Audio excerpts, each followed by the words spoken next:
ఈ సమయంలో మన మధ్యలో శ్రీనారాయణ గారు దైవ సేవకులు ఉండాలి, కానీ దైవ సేవకులు చెన్నైలో వాళ్ళ పాపకి కొంచెం గాయమైంది కాబట్టి అందుకని సేవకులు రాలేకపోయారు. మొదటి రోజు వచ్చారు, అయితే 3వ రోజు వెళ్ళాలయ్యా అన్నప్పుడు సరే అని దైవ సేవకులతో చెప్పి చెన్నై నుండి రాత్రి చెన్నైలో ఉన్నాను. మరలా ప్రయాణం వచ్చి మరలా మీ వద్దకి దైవ సేవకులు మాట మేరకు ఈ స్థలం నుండి రావడానికి యేసయ్య కృప చూపించారు. దేవుని స్తోత్రం. అయితే దైవ సేవకులు శ్రీనారాయణ గారి కుటుంబం కొరకు మీరు ప్రార్థన చేయండి. వాళ్ళ కుమార్తె కింద పడి ఒక 4 గుడ్లు పడినాయి. ఏమైనా దేవుడు స్వస్థపరిచినట్టుగా మీరందరూ ప్రార్థన చేయాలని తెలియజేస్తూ ఉన్నాను. చాలా దూర ప్రాంతం నుండి మన మధ్యకు చాలా మంది వచ్చారు. సూర్యపల్లి నుండి అమ్మలు, ఆనంద వాళ్ళ తల్లిదండ్రులు, అలాగే హైదరాబాద్ నుండి అక్కలు చాలా మంది ప్రయాసపడి ఈ రాత్రి ఒక మందిరంలోకి ఒక స్వార్థ పరలోక రాజ్య స్వార్థ మహోత్సవంలోకి వచ్చిన మీ అందరికీ ప్రభు నామములో వందనాలు తెలియజేసుకున్నాను. మొదటిగా మన యేసయ్యకి వందనాలు, తర్వాత మీ అందరికీ దైవ సేవకులు అందరికీ కానీ ప్రభు నామములో వందనాలు తెలియజేస్తూ ఉన్నాను. దేవునికి స్తోత్రం కలుగునగాక. ఈ రాత్రి ప్రయాసపడి ఈ ఒక పరలోక రాజ్య సువార్త మహోత్సవంకి వచ్చిన మిమ్మల్ని అందరినీ మన దేవుడు ఆశీర్వదించుగాక. మీకు ఆరోగ్యం కలుగజేయునుగాక. మీ పరిస్థితిలో అన్నిటిలో నుండి మన దేవుడు విడిపించుగాక. ప్రతి ఒక్క కుటుంబంలో ప్రతికూలమైన పరిస్థితిలో నుండి యేసయ్య విడిపించుగాక. ప్రతి ఒక్కరిని రాత్రి దేవుడు స్వస్థపరచుగాక. హల్లెలూయా. పరిశుద్ధ బైబిల్ గ్రంథంలో నుండి లేఖన భాగంలో నుండి ఒక వాక్యాన్ని మనం ధ్యానం చేద్దాము. మత్తయి సువార్తమానము 4వ అధ్యాయము 15వ వచనాన్ని మనం చదువుకుందాం. సహాయం చేయండి. మత్తయి సువార్తమానము 4వ అధ్యాయము 15వ వచనం. అప్పటి నుండి యేసు పరలోక రాజ్యము సమీపించినదని కనుక మారు మనసు పొందునని చెప్పుచు ప్రకటింప మొదలు పెట్టాను. ప్రార్థన చేసుకున్నాం. ప్రేమ గల తండ్రి, దయగలిగిన యేసయ్య, నీ పరిశుద్ధమైన పాదాలు పడవాలయ్యా. ఈ రాత్రి నీ పక్షాన్ని నిలబడుతున్న నేను అల్పులను, నువ్వు లేకుండా ఒక్క మాటైనా మాట్లాడలేదని, మాట్లాడని తెలియదు అని ఎదుట నేను ఒప్పుకుంటూ ఉన్నాను. ప్రభా, నన్ను బలపరచండి, నన్ను మరుగుపరిచి మీరు ప్రత్యక్షమై శివాలయానికి మీరు మన దర్శనమని ప్రార్థిస్తూ ఉన్నారు. ఈ రాత్రి అందుపడుతున్న ప్రతి చీకటిని యేసు నామములో వెలుగుగా మార్చండి. గ్రహించగలిగిన మనస్సు, వినగలిగిన చెవులు అందరికీ దయచేయమని యేసు నామములో అడిగి పొందుకున్నాము తండ్రి. ఆమేన్. ఆమేన్. మనం చదువుతున్న ఈ లేఖన భాగంలో అప్పటి నుండి యేసు పరలోక రాజ్యము సమీపించినది కనుక మారు మనసు పొందుడని చెప్పుచు ప్రకటింప మొదలు పెట్టెను. యేసు ప్రభు వారు 40 దినములు రాత్రి పగలు ఉపవాసం ఉన్న తరువాత దేవునికి స్తోత్రం కలుగునుగాక. ఆమేన్. యేసు ప్రభు వారు మనం పైన లేఖన భాగం మనం చదివితే 40 దినములు 40 రాత్రులు ఉపవాసం ఉండిన పిమ్మట ఆయన ఆఖరిగా ఆశ్వాసకుడు ఆయన ఎదుకు వచ్చి, నీవు దేవుని కుమారుడు అయితే ఈ రాళ్ళు రొట్టెలకున్నట్లు ఆజ్ఞాపించవలెను. అందుకు ఆయన మనుషుడు రొట్టెలను మాత్రము కాదు కానీ దేవుని నోటి నుండి వచ్చు ప్రతి మాట వలన జీవించునని రాయబడి ఉన్నది.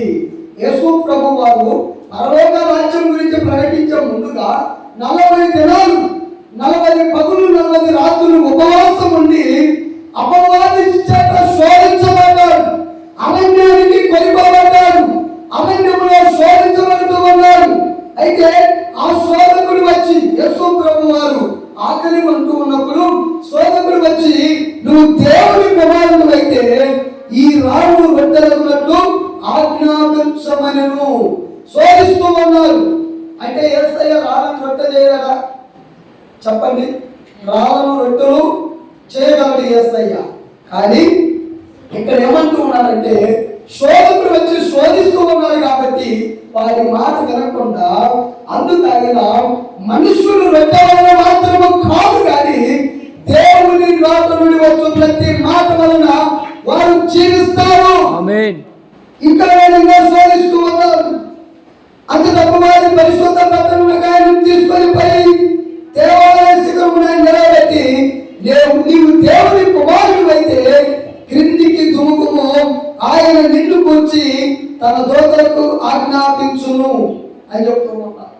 ఎత్తైన శిఖరం తీసుకొని వెళ్ళారు. దేవాలయ శిఖరమున నిలబెట్టి ఇక్కడ నుండి నువ్వు దూకు, దేవదూతలు ఎత్తి పట్టుకుంటారు అని చెప్పారు. అయితే యేసయ్య చెప్తాడు, ప్రభువును నువ్వు శోధింపవలదని లేఖన భాగంలో రాయబడి ఉంది. దేవునికి మహిమ కలుగునగాక. ఆమేన్. లేఖన భాగంలో ఏమని రాయబడి ఉంది? నీ ప్రభువును శోధింపకూడదు అని రాయబడి ఉంది. అలాగే మూడవదిగా మనం చూస్తే మరలా ఎలుగొచ్చును మరలా వారి మీద ఎత్తైన ఒక కొండ మీద ఆయనను తీసుకొని పోయి లోకరాజ్యాలన్నిటినీ వాటి మహిమను ఆయనకు చూపి నీవు సాగిలపడి నాకు నమస్కారం చేసినట్లా వీటన్నిటినీ నీకు ఇచ్చాడని ఆయనతో చెప్పగా యేసు ఆయనతో సైతానా పొమ్ము, ప్రభువైన దేవుడికి మొక్కిన ఆయనను మాత్రం సెలవింపవలెను నేను.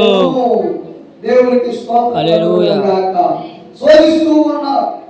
అపవాది మూడు రకాలుగా ఆ యేసు ప్రభువు వారిని శోధిస్తూ ఉన్నారు.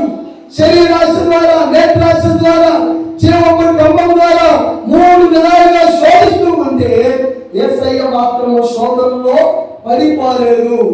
ఎందుకు 40 రోజులు యేసు ప్రభువు ఉపవాసం ఉన్నారు? 40 రోజులు, 40 పగళ్ళు, 40 రాత్రులు, 40 రోజులు ఉపవాసం ఉన్నారు. దేని వరకు అని అంటే ఈ లోకంలో దేవుని రాజ్యం గురించి ప్రకటించాలని, పరలోక రాజ్యం గురించి ప్రకటించాలని, పరలోకంలో అనేక మందిని చాచాలని, పరలోకంలో నశించిపోతున్న వారిని, అలాగే పాపంలో ఉన్న వారిని, శాపంలో ఉన్న వారిని, వీరందరినీ పరలోక రాజ్యము చాచాలని యేసయ్య 40 రోజులు ఉపవాసం ఉన్నాడు. 40 రోజులు, 40 పగలు, 40 రాత్రులు ఉపవాసం ఉండి అపవాదిని జయించి యేసు ప్రభువులు పరలోక రాజ్యం గురించి ప్రకటిస్తూ ఉన్నారు. పరలోకం పోవాలని ఎంతమందికి ఆశ ఉంది? స్తోత్రం చెప్పండి. దేవుని స్తోత్రం. యేసయ్యకి మహిమ కలుగునుగాక. ఆమేన్. మౌనంగా ఉండకుండా ఆమేన్ అలా చెప్తా ఉంటే దేవుడు మిమ్మల్ని ఆశీర్వదిస్తాడు. ఆమేన్. కాబట్టి పరలోక రాజ్యంలో ప్రవేశపెట్టాలని అంటే యేసు ప్రభువు వారు ఎందుకు వచ్చారు ఈ లోకానికంటే నశించిన దానిని గదికి రక్షించడానికి వచ్చారు. అలాగే పాపులను రక్షించుటకు యేసు క్రీస్తు వారి లోకానికి వచ్చారు. అంటే ఈ లోకంలో మనిషి, ఈ లోకంలో పుట్టిన ప్రతి ఒక్కరిలో పాపం ఉంది. జన్మ పాపము, కర్మ పాపము, ప్రతి ఒక్కరిలో పాపం ఉంది. ఒక మనిషి ద్వారా లోకములోకి పాపము ప్రవేశించింది. ఆయన అతిక్రమము ద్వారా పాపము ప్రవేశించింది. ఆ పాపములో నుండి విడిపించాలని యేసు ప్రభు వారి లోకానికి ఆయన కుమారుడిగా ఆయన పశుల దగ్గరకు వచ్చాడు. అలాగే ఆ యేసు ప్రభువే మన పాపముల కొరకై, మన శాపముల కొరకై, మన కొరకై యేసు ప్రభు వారు పాపులను రక్షించుటకు ఈ లోకానికి వచ్చారు. ఈ లోకంలో నాకు పాపం లేదని చెప్పగలిగిన వారు ఎవరు లేరు. ఏ గ్రామస్తులైనా, ఏ పట్టణస్తులైనా, ఏ దేశంలో ఉన్నా, ఏ కుటుంబంలో ఉన్నా, ప్రతి పరిశుద్ధ బైబిల్ గ్రంథంలో రాయబడి ఉన్న మాట ఏంటంటే అందరూ పాపము చేసి దేవుడు అనుగ్రహించు మహిమను పొందలేకపోతున్నారు. ప్రతి ఒక్కరిలో పాపం అనేది ఉంది. ఈ పాపము పోగొట్టుకోవడానికి, ఈ పాపములన్నిటిని విడిపించడానికి, ఈ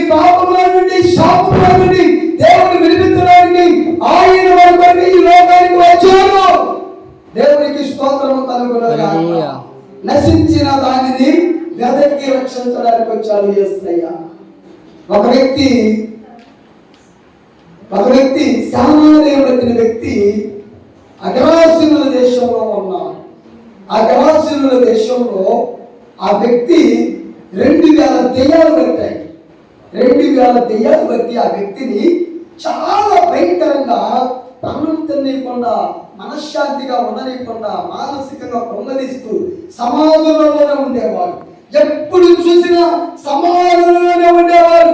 ఎప్పుడు చూసినా తను తానే గాయపరుచుకునేవాడు, తను తానే రాళ్ళతో పట్టుకునేవాడు, తనకు తానే మాట్లాడుకునేవాడు, రాళ్ళతో ఆ పట్టుకుంటూ అలాగే భయంకరమైన ఆ ఒక శోధనలో, కొండలలో, లోయలలో, పొలాల్లో పడిపోతూ ఉన్నాడు. గెరాసీనుల దేశంలో వ్యక్తి నశించిపోతూ ఉన్నాడు. దెయ్యాలు అంటే 2000 దెయ్యాలు ఒక వ్యక్తిలో ఉన్నాయి. ఆ దెయ్యాలు ఆ వ్యక్తిని అన్నం తినకుండా చేస్తూ ఉన్నాయి. రాళ్ళతో పట్టుకుంటున్నారు, తన్ను తానే గాయపరుచుకుంటూ ఉన్నారు, తన్ను తానే గాయపరుచుకుంటూ రాళ్ళతో పట్టుకుంటూ భయంకరంగా మానసికంగా కృంగిపోతూ ఉన్నారు. అలాంటి పరిస్థితిలో యేసు ప్రభుల వారు గెరాసీనుల దేశంలోకి వచ్చి గెరాసీనుల దేశంలో ఎప్పుడైతే అడుగు పెట్టారో సమాజంలో ఉన్నవారు వచ్చి యేసయ్య ఎదుట నువ్వు దేవుని కుమారుడు అని చెప్తూ అన్నారు. దేవునికి స్తోత్రం కలుగును గాక. ఒక వ్యక్తి నశించిపోతున్న వాడిని రక్షించడానికి యేసయ్య గెరాసీనుల దేశంలోకి వచ్చి ఆయనలో ఉన్న దెయ్యాలను వెలగొట్టాడు యేసయ్య. మనము ఇంకా లేఖనాల్లో చదువుతా ఉన్నప్పుడు యేసు ప్రభుల వారు 23 వచనం మనం చదువుకుందాం. 4వ అధ్యాయం 23 వచనం. యేసు సమాజ మందిరములో బోధించును, రాజ్యాన్ని గూర్చిన సువార్త ప్రకటించుచు ప్రజలలోని ప్రతి వ్యాధిని రోగమును స్వస్థపరచును, సంచరించెను. ఆయన కీర్తి దేశమంతటా వ్యాపించెను. నానా విధమైన రోగముల చేతను, వేదన చేతను ఇంపబడిన వారి అందరినీ, దేవుడు పట్టిన వారిని, చేతలు కొట్టుకుని పక్షవాయు వారు ఆయన వెంటకు తీసుకొని రాగా ఆయన వారిని స్వస్థపరిచెను. ఆమేన్. యేసయ్య స్వస్థపరిచాడు అంటే దెయ్యాలను వెళ్ళగొట్టాడు.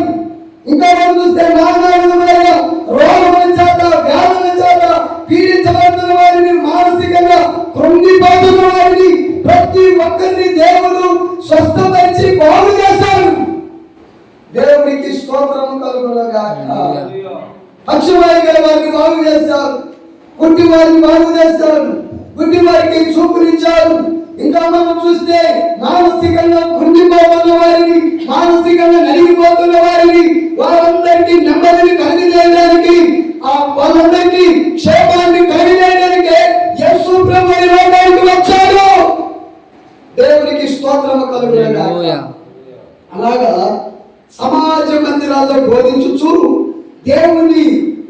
దేవుని రాజ్యమును గురించిన సువార్తను ప్రకటిస్తూ ఉన్నాడు యేసయ్య దేవుని రాజ్యం గురించి ప్రకటిస్తూ ఉన్నాడు. దేవుని ఆ పరలోకం వెళ్ళాలంటే మనము ఈ ఊరు నుండి ఖమ్మం పోయినంత ఈజీ కాదు, ఎక్కడి నుండి మన గెద్దలూరు పోయినంత ఈజీ కాదు. దేవునికి స్తోత్రం కలుగును గాక. మీరేమనుకుంటూ ఉన్నారు? మేము ఎక్కడికి వెళ్ళము, ఏ గ్రామం వెళ్ళము, ఈ గోవిందపురంలోనే ఇంకా కొన్ని సంవత్సరాలకు 100 సంవత్సరాలు బ్రతకాలనుకుంటున్నారా? 100 సంవత్సరాలు ఈ గ్రామంలో ఉండాలి. ఎప్పుడైనా ఒక రోజు మనం మరణించాలి. ఎప్పుడైనా నేనైనా, మీరైనా, ఎవరైనా కానీ ఒక రోజు మరణం అనేది మనకి నిశ్చయంగా ఉంది. అయితే ఇక్కడ యేసు ప్రభువు వారు పరలోక రాజ్యం గురించి ప్రకటిస్తూ ఉన్నారు, దేవుని రాజ్యం గురించి ప్రకటిస్తూ ఉన్నారు. యేసు ప్రభువు వారు 33 సంవత్సరాలు ఈ లోకంలో దేవుని రాజ్యం గురించి ప్రకటించారు. అనేక మందిని స్వస్థపరిచారు, అనేక కుటుంబాలకు మేలు చేశారు, అనేక కుటుంబాలని బాగు చేస్తున్న వారు యేసయ్య. అవునా కదా? చక్కని కుటుంబానికి రక్షణ ఇచ్చారు, చక్కని కుటుంబానికి గొప్ప రక్షణ ఇచ్చారు. చక్కయ్య యేసు ప్రభువు వారిని చూసి చక్కయ్య మారు మనసు పొందాడు. చక్కయ్య ఏం చేశాడు? యేసు ప్రభువు వారిని చూసి చక్కయ్య అన్యాయస్తుడు, ఇన్కమ్ ట్యాక్స్ ఆఫీసర్, వడ్డీ వ్యాపారం చేసేవాడు. యేసయ్య మనసును చూసి, ఆయనకున్న చాలా ధనవంతుడు జక్కయ్య, కానీ యేసు ప్రభువును చూడాలన్న ఆశ జక్కయ్యలో కలిగి ఉన్నది. ఆ ఆశను బట్టి జక్కయ్య యేసయ్యను చూడాలని చాలా ఆశ కలిగి ఉండి యేసయ్యను చూశాడు. అయితే తన ఇంటికి వచ్చినప్పుడు జక్కయ్య తన పాపములను ఒప్పుకున్నాడు. తన పాపమును ఒప్పుకున్నాడు కాబట్టి ఆ ఇంటికి రక్షణ వచ్చింది. జక్కయ్యను యేసయ్య రక్షించాడు. అయితే ఇంకా సిలువలో దొంగ ఏం చేశాడు మనం చదువుకుందాం. లేఖన భాగంలో లోకాసు వర్తమానము 23వ అధ్యాయము 39వ వచనం చదువుకుందాం.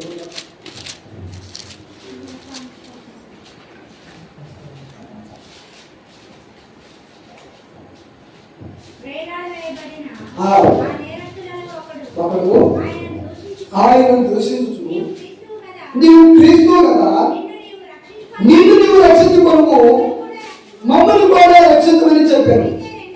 అయితే రెండో వారు వారిని గద్దించి, నీవు అదే శిక్షావిధిలో ఉన్నావు కనుక దేవునికి భయపడవు, మనకైతే ఇది న్యాయమే, మనము చేసిన వాటికి తగిన ఫలము పొందుతున్నాము, కానీ ఈయన ఏ తప్పిదము చేయలేదని చెప్పి ఆయనను చూసి, యేసు నీవు నీ రాజ్యంలోనికి వచ్చినప్పుడు నన్ను జ్ఞాపకం చేసుకోవాలి. అందుకు ఆయన వారితో, నేను నీవు నాతో కూడా పరదేశంలో ఉందని నిశ్చయంగా నీతో చెప్పుచున్నానని. దేవునికి మహిమ కలుగునుగాక. వేదన జ్ఞాపిస్తున్న ఒకడు ఏమంటూ ఉన్నాడు, నువ్వు క్రీస్తు కదా, నిన్ను రక్షించుకొని మమ్మల్ని కానీ రక్షించు అని చెప్తూ ఉన్నాడు. అయితే రెండో వాడు వారిని గద్దించి, నీవు అదే శిక్షా విధిలో ఉన్నావు, నువ్వు దేవునికి భయపడవా, మనకైతే ఇది న్యాయమే. వీడు ఎవరైతే బందిపోటు దొంగలు, కొన్ని సంవత్సరాలు దొంగలుగా బ్రతికారు, కొన్ని సంవత్సరాలు బందిపోటు దొంగలుగా వీరు బ్రతికారు. బందిపోటు దొంగలుగా ఉండి వారికి యేసయ్య అంటే తెలియదు. బందిపోటు దొంగలుగా ఉండి దొంగతనాలు చేస్తూ తన జీవితాలు కొనసాగిస్తున్న వారు యేసు ప్రభువు వారు సిలువ రాళ్ళపైన సిలువలో వేలాడేది చూసి, యేసయ్యను దూషించేది చూసి, ఆ కొరడాలను చూసి, ఆ రక్తాన్ని చూసి, ఆ ఒక రెండు చేతుల్లో మేకులు చూసి, ఆ ఒక కాలులో మేకులు చూసి వారు దొంగలయం కలిగిందంటే పశ్చాత్తాపం కలిగింది. దేవునికి స్తోత్రం కలుగునుగాక. బందిపోటు దొంగ మారు మనసు పడ్డాడు. సిలువలో దొంగ వెనుగంటనే పశ్చాత్తాపడి, మాకైతే ఇది న్యాయమే, తన్ను తాను పరీక్షించుకొని పశ్చాత్తాపడ్డాడు. సిలువలో దొంగ అతడు, మనకైతే ఇది న్యాయమే, మనం చేసిన తప్పుకు మనం శిక్ష అనుభవిస్తూ ఉన్నాము, యేసు ప్రభుల వారిలో ఏ న్యాయము లేదు అని చెప్పాడు. ఆయన ఏమన్నాడు, సిలువలో దొంగ, నువ్వు నీ రాజ్యంలోకి వచ్చినప్పుడు నన్ను గాని జ్ఞాపకం చేసుకోమని ఎప్పుడైతే అడిగాడో యేసయ్య అంటాడు, నేడు నీవు నాతో కూడా పరదేశంలో ఉందని నిశ్చయంగా నీతో చెప్పుచున్నానన్నా. అంటే ఆ సిలువలో దొంగ తన మనసుని మార్చుకున్నాడు. చాలా మందిని మనసును మార్చుకోలేదు. ఇప్పుడు మనం ఎలా ఉంటుందంటే, మన మనస్సు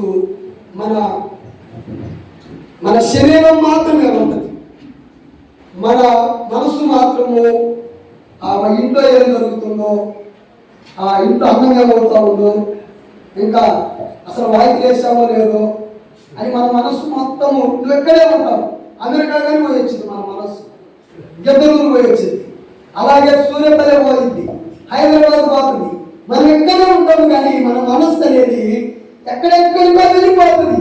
మన మనస్సు మన ఇంట్లో జరుగుతున్న వాటిపైన అన్నిటి వైపు మన మనస్సు వెళ్ళిపోతా ఉన్నది. అయితే ఇక్కడ ఏంటంటే యేసయ్య చెప్పిన మాట, మీరు మనస్సు మార్చుకోవాలి. మనం లేఖనాలు చదువుకుంటున్నప్పుడు యేసయ్య, మీరు మారు మనస్సు పొందండి, మారు మనస్సు మన మనసు మారాలి. మన మనసు మనం ఎప్పుడైతే మార్చుకుంటామో, మన మార్గాన్ని మనం ఎప్పుడైతే మార్చుకుంటామో, మన మనసును మార్చుకొని యేసయ్యలో ఇంకా మనము పరలోక రాజ్యంలోకి వెళ్ళాలి, పరలోక రాజ్యంలో ప్రవేశించాలన్న ఆశ మనలో ఉండాలి. ఇప్పుడు మందిరానికి వచ్చే వాళ్ళందరికీ ఆశ ఉంటుంది. ఏముంటుంది అక్క? పరలోకానికి వెళ్ళాలనే కదా, నరకానికి వెళ్ళాలనే. అందరికి ఆశ ఏంటి? అందరికి ఆశ ఏంటి? ఇప్పుడు మన ఆశ, మనము ఎందుకు దేవుని మందిరంలోకి వచ్చేది? మనం ఎందుకు పరలోకానికి వెళ్ళాలని ఆశతోనే మన మందిరంలో అడిగినట్టే మనం పాటలు పాడేది, ఇవన్నీ చేసేది దేని కొరకు అని అంటే, మనం ఏ విధము చేతనైనా సరే పరలోకంలో ప్రవేశించాలని, దాని కొరకు ఈ ప్రయాస. ఇప్పుడు ఆ ఏ రోజుకి ఎందుకు ఇంత శ్రమ? ఇప్పుడు ఆనందికి ఎందుకు ఇంత శ్రమ? హైదరాబాద్ నుండి ప్రయాసపడి వచ్చారు, చెరువులో ఎందుకు ఈ ప్రయాస? మీ అందరికీ ప్రయాసపడి వచ్చారు. ఇప్పుడు దీని వెనక ఎంత ప్రయాసం ఉంది? దేవునికి స్తోత్రం కలుగునే కాదు, అవునా కదా? ఏ రోజు అప్పుడప్పుడు మాట్లాడారు, కానీ ఆశ మంచిది.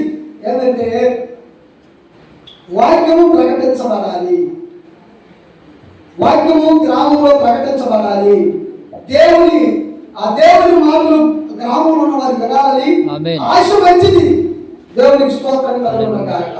అందుకే కదా కొంచెమైనా ప్రయాసపడి, ఆ ఒంటరిగా ప్రయాసపడి, మామూలుగా ఎంతగానో ఎంత శ్రమ పడ్డాడు, ఎంత ప్రయాసపడుతూ ఉన్నాడు. కానీ ఈ ఒక ఆశ ఏంటంటే అన్ని గ్రామాల్లో కానీ సువార్త కూడిక జరుగుతున్నాయి, ఈ గ్రామంలో జరగాలని చెప్పి వాక్యం వినిపించాలని ఆ ఒక ఆశ. దేవునికి స్తోత్రం కలుగునుగా. అని ఎవరు మాట్లాడు, యేసయ్య మాటే అదే దేవునికి స్తోత్రం కలుగునుగా. నచ్చింది చేసుకుంటా వెళతారు, కానీ యేసయ్య ఆ మనసును కానీ మార్చును గాక, స్థిరపరచును గాక, బలపరచును గాక. కాబట్టి దీని కొరకు చాలా ప్రయాస. ఒక చిన్న గుడికి ఏర్పాటు చేయాలన్న కానీ తనతో ఉన్న వాళ్ళ అన్నదమ్ములు కానీ వాళ్ళందరినీ అంట పెట్టుకొని వెళ్ళి ఎన్ని ప్రయాసపడి ఈ బాక్స్కి ఎన్ని తీసుకొని రావటము, ఇంకా ఇవన్నీ తీసుకొని రావడం ప్రయాస, శ్రమ. శ్రమ ఉంది, దీని కనుక శ్రమ ఉంది, ప్రయాస ఉంది. దేని కొరకనంటే ఎలాగైనా సరే కొంతమంది అయినా మారాలి, మారు మనసు పొందాలి అని. దేవునికి స్తోత్రం కలుగునుగాక. మన మనసుని మనగా మార్చుకోవాలి. ఇప్పుడు యేసయ్య మార్చేదనుకో, ఆకాశం నుండి యేసయ్య మనసును మార్చగలుగుతాను. అవకాశము మనిషికి దేవుడు ఇచ్చాడు, అవునా కాదా? ఇప్పుడు యేసయ్య కానీ మరి యేసయ్య అందరిని మనల్ని కలిగి చేస్తాడు కదా, మరి దొంగలుగా ఇంకా ఇలాగెందుకు చేస్తారు? ఇప్పుడు యేసయ్య మంచోడు కదా, మరి మంచోళ్ళనే తయారు చేస్తాడు, కానీ మనస్సును మార్చుకునేది మాత్రము దేవుడు మనిషికి అవకాశం ఇచ్చాడు. నిర్ణయం నీదే, ఆలోచన నీదే, కానీ ఆ మనస్సును మార్చుకోవాల్సింది మనమే. దేవునికి స్తోత్రం కలుగునుగాక. మన మనస్సును మనమే మార్చుకోవాలి, మనస్సును మనమే మార్చుకోవాలి. మన మనస్సును మనం మార్చుకుంటేనే మనము మారు మనస్సు పొందినట్టుగా, మన మనస్సును మనం మార్చుకొని దేవుడి వైపు మన మనసు ఉంచుకోవాలి. యేసు ప్రభు వారు ఎంత శ్రమను ఇచ్చారు, శ్రమలో ఎంతగా గాయపరచబడ్డాడు. 39 కొరడాలను ముళ్ళకిరీటము పక్కనే వెళ్ళిపోయాడు. ఇవన్నీ ఆయన అనేక మంది ద్వేషిస్తూ ఉన్నప్పుడు, అవమానపరుస్తున్నప్పుడు, హేళన చేస్తూ ఉన్నప్పుడు సినిమాలో దొంగ చూసి దొంగ తన మనసుని మార్చుకున్నాడు. దేవునికి మహిమ కలుగునుగాక. ఒక దొంగే తన మనసును మార్చుకుంటే ఆ పంచోదమైన మనమందరం మనసును మార్చుకోవద్దు. బందిపోటు దొంగే తన మనస్సు మార్చుకున్నాడు. మరి మనం బందిపోటు దొంగలు కాదు కదా, ఎవరు ఉన్నారా? బందిపోటు దొంగలు ఎవరు ఉన్నారమ్మా? బందిపోటు దొంగలు ఎవరు లేరు కదా. మనం ఏం చేయాలంటే మన మనస్సుని మనమే మార్చుకోవాలి. కావాలి, మారు మనస్సు పొందాలని యేసయ్య ప్రకటించాడు. పరలోక రాజ్యము సమీపించినది కనుక నీ మనస్సును నువ్వు మార్చుదామని చెప్తూ ఉన్నాడు యేసయ్య. ఆ దాని కొరకే మనస్సును మార్చుకోవాలని ప్రకటించాడు. దేవునికి స్తోత్రం కలుగునుగాక. మనస్సు మార్చుకున్న వారు ఎలా ఉంటారు? యేసయ్య రక్తం ద్వారా కడగబడిన వారు, యేసయ్య రక్తం ద్వారా విమోచింపబడిన వారు ఎలా ఉంటారు? మీ అత్తమామకి అన్నం పెడుతున్నారా? మీ అత్తమామకి ఇంట్లో వాళ్ళకి అన్నం పెడుతున్నారా? రోజు చర్చికి వస్తున్నారు కదా, మనం ఏం నేర్చుకొని పోతున్నాము? ఏం నేర్చుకోవాలని వస్తూ ఉన్నాం మనము?